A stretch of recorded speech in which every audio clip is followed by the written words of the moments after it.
Maybe something which also I need to talk to the police about.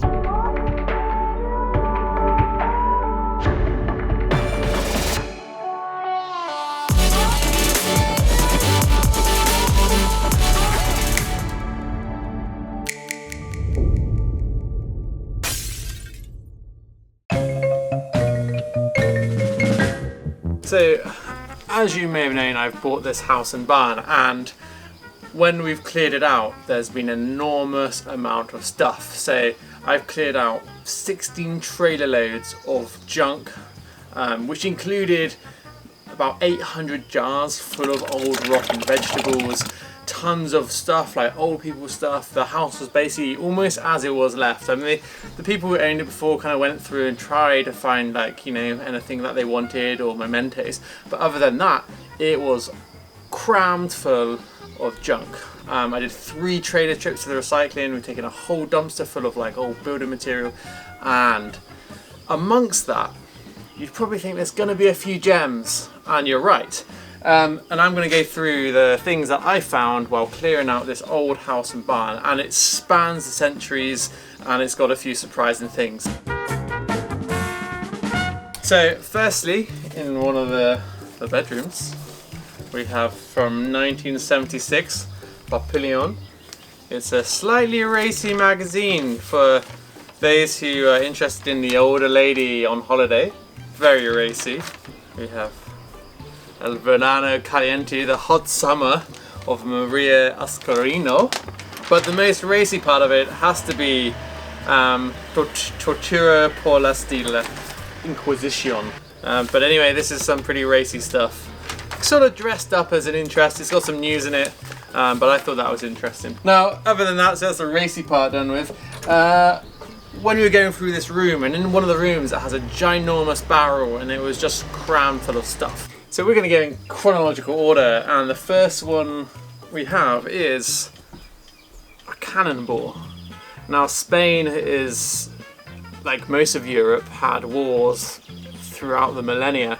And the reason you can tell this is a cannonball is because there is a casting line which goes on the outside, and you can kind of see on the other side like where the iron was poured in.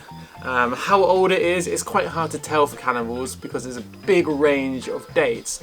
But you know, 300 years old is probably about right. Where it was found, who knows? You know, it could have been ploughed up in a field or something, or someone picked it up somewhere and brought it here. But it's pretty heavy. You wouldn't want this to be flying at you at a few 100 miles per hour. That would suck. And someone like myself who's genuinely quite interested in history, I find it interesting. The history of Catalunya is super fascinating. I think it's cool to have a cannonball. And that leads us on to the next thing. Under the barrel in the dirt, we find a bayonet. Now, this is a dagger, basically, which you would attach to the end of your rifle. And when you come to hand-to-hand combat, you've fired your musket shot, and now you're running towards the enemy.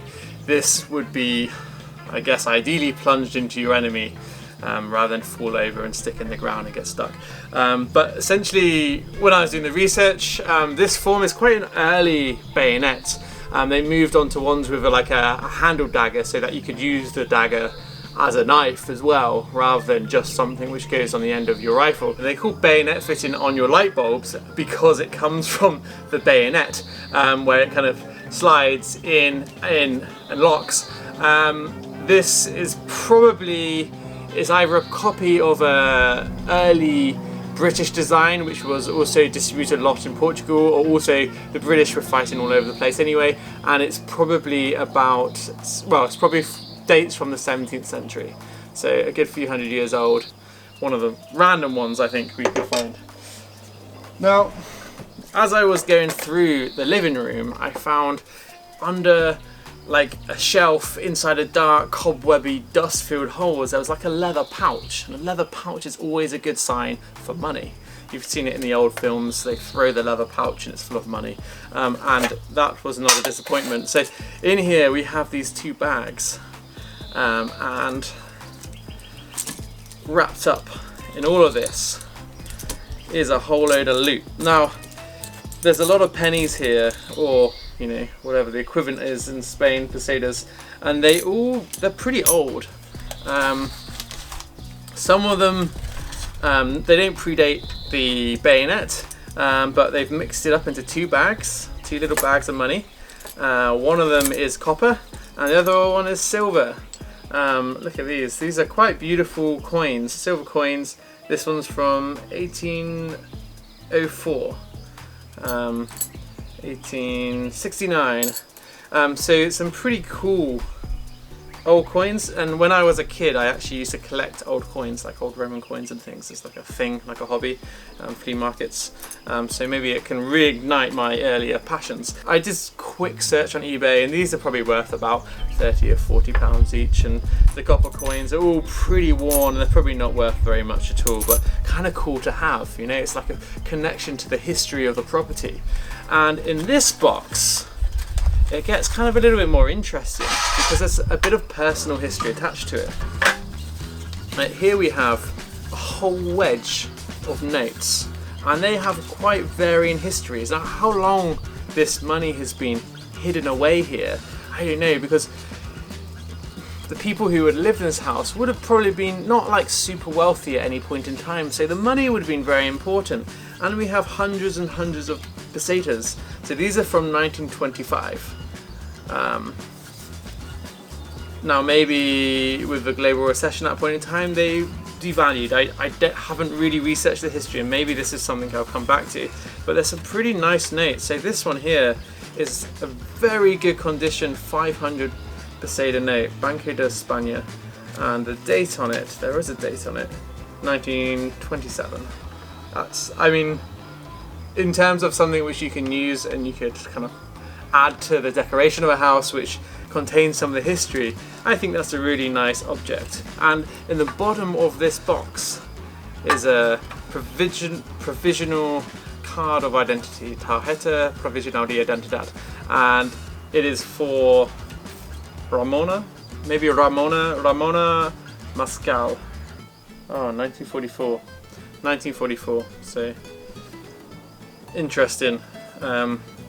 The civil war in Spain in the late 1930s was, you know, caused huge upheaval in the country, and Catalunya ended up on the losing side and was generally punished by the Franco regime, who also went to quite extreme lengths to try and diminish any other nationalist identity within Catalunya. Maybe one of the reasons why all this money was stashed and just kept was because it was pre the Civil War, and after the Civil War Franco's government issued their own currency and their own new peseta, which was minted in Vienna, and perhaps, you know, they held on to this in the hope that maybe, you know, the things would change and the money would become valuable again. Now, the Civil War was throughout Spain, and when they were fighting, they were taking all sorts of weapons from all sorts of places. Some was donated from people who wanted to support a fight against fascism in other countries,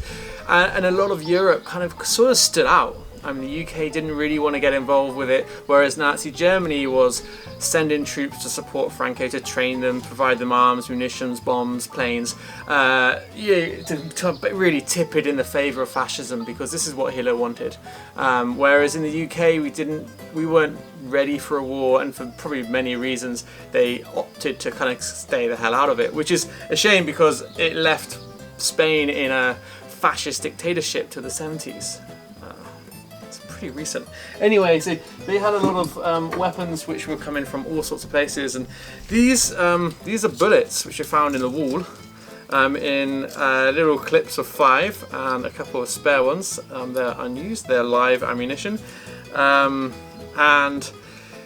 when I looked online to try and understand where they're from, they're kind of sort of post-Second World War sort of era bullets. Maybe some of you guys are much better experts. There's a whole mix of different bullets in here, different casing backs. I spoke to my friend Cisco, who also lives in this village, and he said that these were from the Spanish Civil War, because if you think about it, people would just generally have to like stockpile, and if they had arms, they don't know when they might need them again, so they just hide them, and, you know, keep them for the future. But yeah, it's interesting to have a bunch of bullets. They're probably illegal to have. So I need to find out what's going on with that.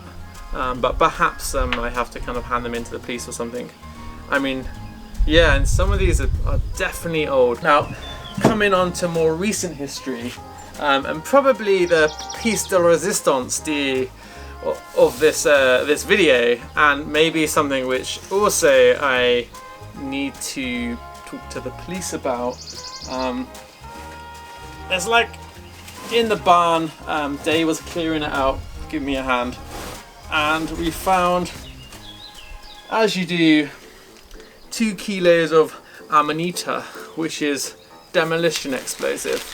You know, if there was a fire in this barn, I mean, it would be blown to pieces. So we have amanita #1 Imperial from the mining company Rio Tinto, highly ethical company, as if anyone's read about Rio Tinto. You're super careful with this because everything I've read online is if they are leaking and sort of crystallizing,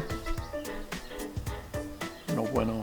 And we've got some explosive stuff. So here's a question, guys. What do I do with 2 kilos of explosive? Do we have a little fun? Do we see what blows up? There's a tree we need to remove. Maybe we use dynamite. Or do we do the right thing and contact the police? What do you think we should do? Contact the police! Day was having nightmares about the fact that we have 2 kilos of dynamite in the barn. Anyway, it's interesting. So amanita, it's about 2/3 of the power of dynamite, but that means that's a lot of dynamite, high explosive, probably not the best thing to drop. But anyway, so that sums up the interesting things I found in the barn. There's a lot of interesting agricultural equipment, but I don't think you guys are that interested in it. I think bullets, loot, weapons and bombs are way more interesting than a farmer's pick. Tell me if I'm wrong. So part of the deal of Day helping me film this is that I will talk to someone about getting rid of the dynamite, because it's like, whoa, maybe it'd be cool to have dynamite. Day's not so keen on us having loads of dynamite, so I'm going to contact a friend, see what he thinks. He's like a builder in the area, a local builder, local guy, but probably get the police in to get rid of it, because it's like a bomb. I mean, if that blew up, you'd be scraping me off the walls. If the walls, you might be scraping off the ground. It's a lot of power.